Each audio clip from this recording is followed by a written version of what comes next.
Welcome back dito sa channel natin. Pupunta tayo ngayon sa May Luneta Park at titingnan natin ang latest na progress sa ginagawang major na rehabilitation. Andito na tayo sa Rizal Park. Medyo maulan pa rin sa ngayon. Ayan, makikita naman natin ongoing pa rin na ginagawa ang iba't ibang mga reclamation projects dito sa Luneta Park.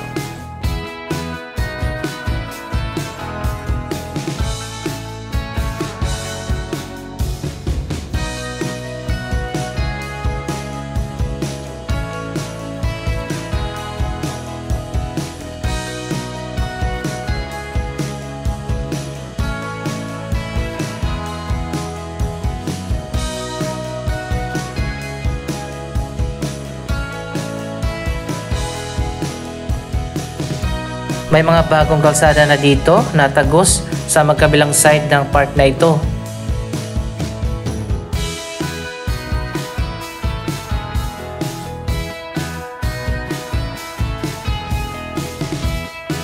Kung dati ay magkakahiwalay yung mga park, ngayon ay dire-diretso na yung mga daanan hanggang sa mga gilid katulad dito sa Children's Park.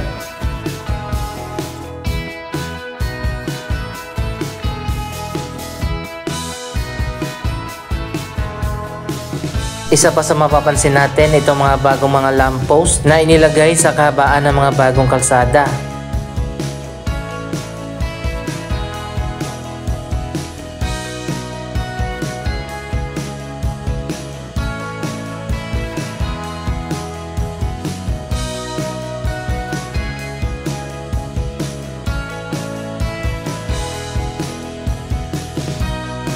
Pati pala dito sa pinakaharap, nagkaroon din ng major na rehabilitation. Lahat yata ng parte ng park na ito ay magkakaroon ng pagbabago.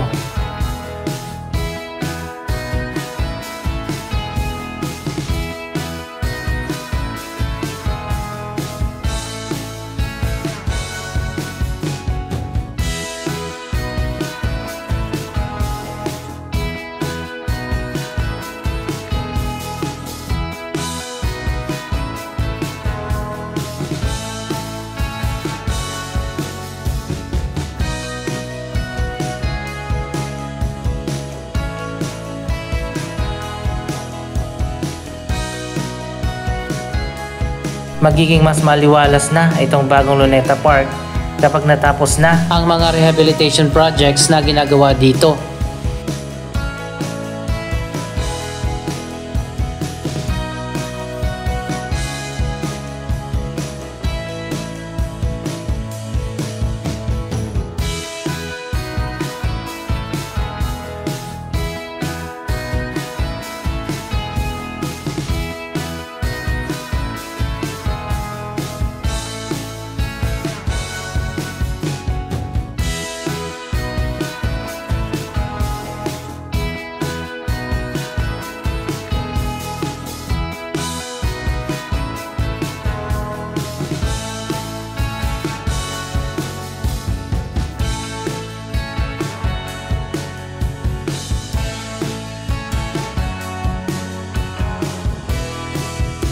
Isang malaking pagbabago nga ang mangyayari dito sa Rizal Park. Una, tinanggal na nga dito yung lagoon kung nasaan yung malaking mapa ng Pilipinas. Ayan, makikita nyo naman wala na dyan yung lagoon at dinimolish na.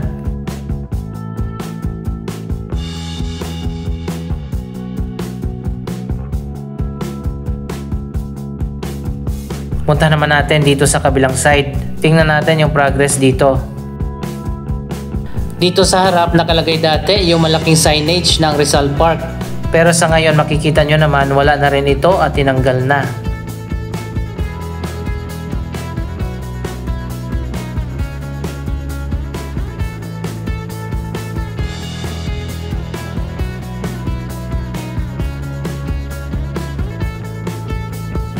Dito naman sa kabilang side, ayan, patuloy pa rin na dinidemolish yung ibang mga structure dito.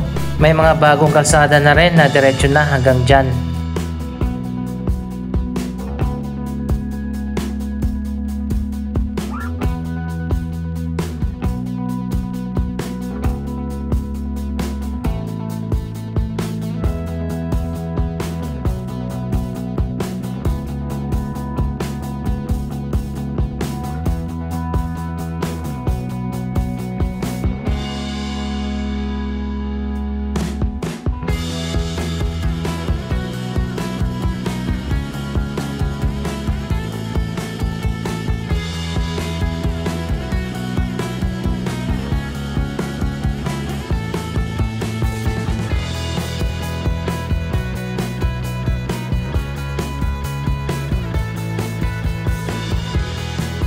Isa pa sa landmark dito sa Rizal Park, ang giant statue ni Lapu-Lapu. Tinanggal na rin yung statue ni Lapu-Lapu dyan. Pero ayon pa sa National Museum, ibabalik din naman ito kalaunan.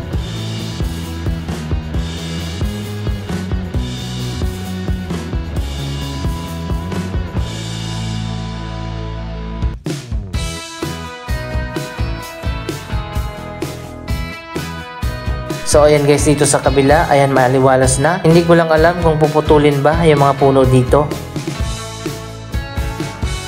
Pero yung mga malalawak na park dito sa gitna, hanggang doon sa may statue ni Jose Rizal, wala na nga at tinanggal na yung mga malalaking letra ng Rizal Park. Sana naman ibalik din nila yon kapag natapos na ang proyektong ito.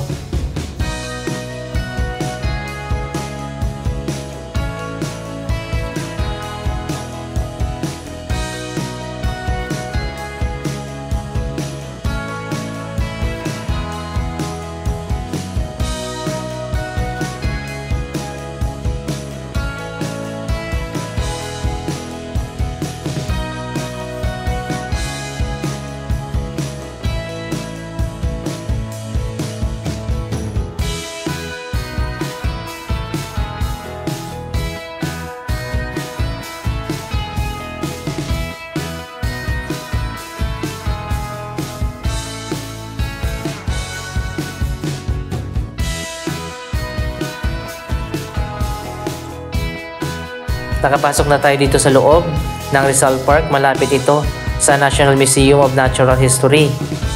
Ginagawa pa sa ngayon yung mga bagong kalsada dito. Diretso na yan hanggang doon sa may Children's Park.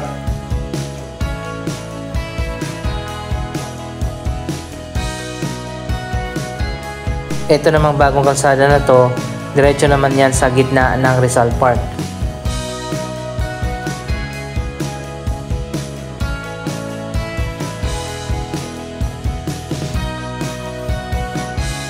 May mga bagong lamppost na rin dito, pati mga ilaw.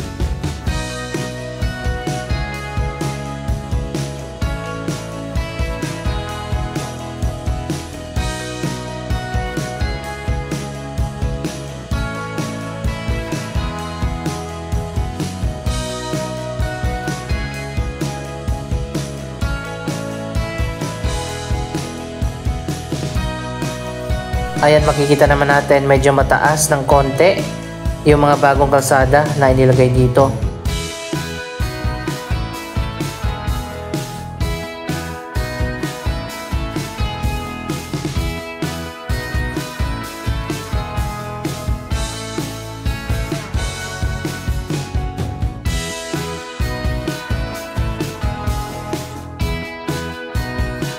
Mukhang magiging maganda nga ang bagong Luneta Park kapag natapos na.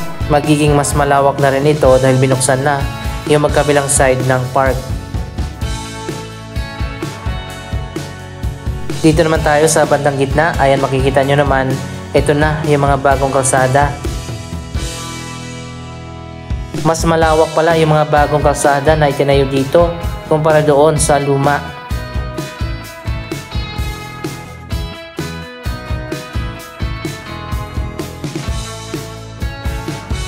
Magkakaroon pa yata dito ng bagong kalsada papunta doon sa kabilang side.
Sa ngayon, ito palang park dito sa likod ko, sa harap ng Luneta yung ginagawa. Dito naman sa ibang park sa Luneta, sa ngayon wala pang rehabilitation project na ginagawa. Siguro kapag natapos na itong area na to, yung mga park sa gitna naman yung gagawin. Abangan natin yan sa susunod na update.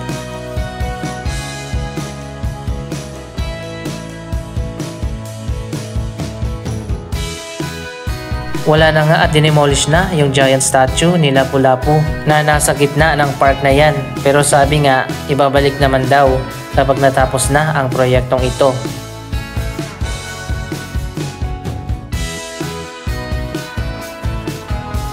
Nagkakaroon na ng clearing dito sa area na to.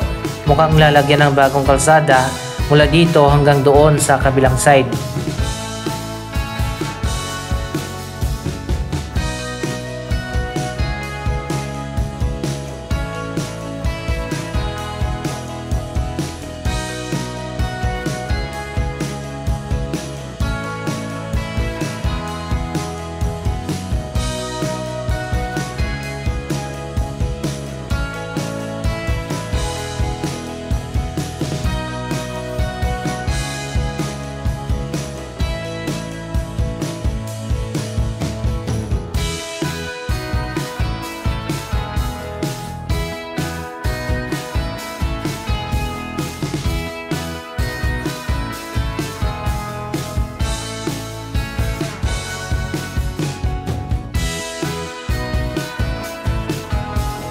Nakakapanibago talaga na nawala na yung lagoon na may giant map ng Pilipinas, pati na rin yung prominente na landmark ang statwa ni Lapu-Lapu.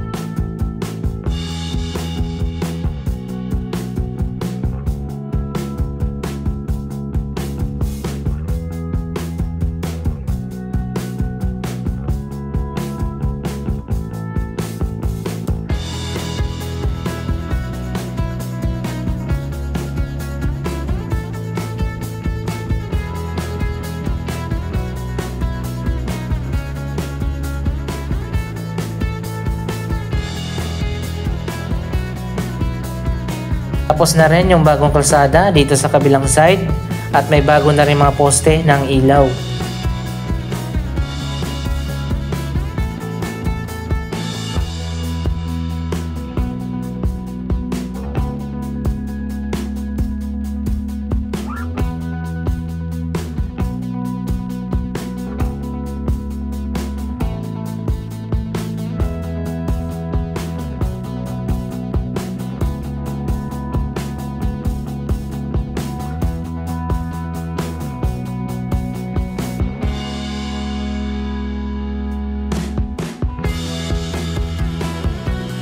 Isang malaking pagbabago ang mangyayari dito sa Rizal Park kapag natapos na itong major rehabilitation na ginagawa sa ngayon.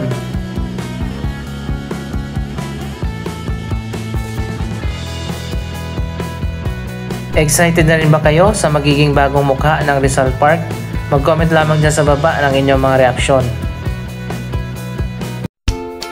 Maraming salamat sa inyong panonood. Don't forget to like, share, comment at subscribe. Thank you for watching!